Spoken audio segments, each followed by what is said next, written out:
আপনারা দেখছেন বাস্তব উপস্থাপন। আমি রাজীব। যে সমাজ তার শিক্ষা ব্যবস্থার দুর্বলতা উপলব্ধি করেও নীরব থাকে, সে সমাজ ধীরে ধীরে নিজের ভবিষ্যৎকে অনিশ্চয়তার অন্ধকারে ঠেলে দেয়।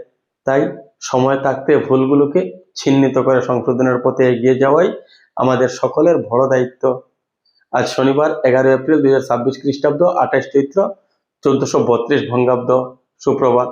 ঘোষিত হয়েছে মাধ্যমিক পরীক্ষার ফলাফল, কিন্তু কাছাড় জেলার কয়েকটি স্কুলের ফলাফল সামনে আসতেই গভীর উদ্বেগ ও আশঙ্কা তৈরি হয়েছে সচেতন মহলে।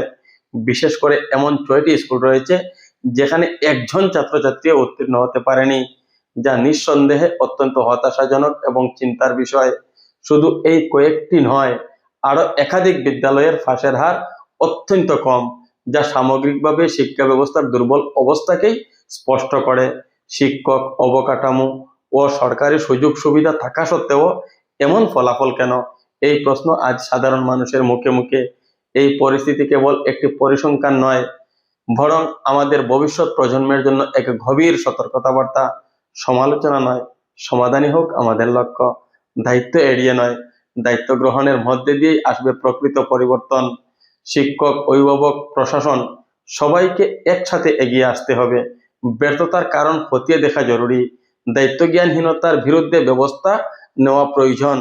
শিক্ষার মান উন্নয়নে কার্যকর উদ্যোগ গ্রহণ করতে হবে এখনই। বাস্তব উপস্থাপন ইউটিউব চ্যানেল ও ফেসবুক পেজের পক্ষ থেকে আমি রাজীব আপনাদের সকলকে জানাই আন্তরিক প্রীতি, শুভেচ্ছা ও ভালোবাসা। আপনার দিনটি হোক সচেতনতা, দায়িত্ববোধ ও ইতিবাচক পরিবর্তনের প্রতীক। ধন্যবাদ।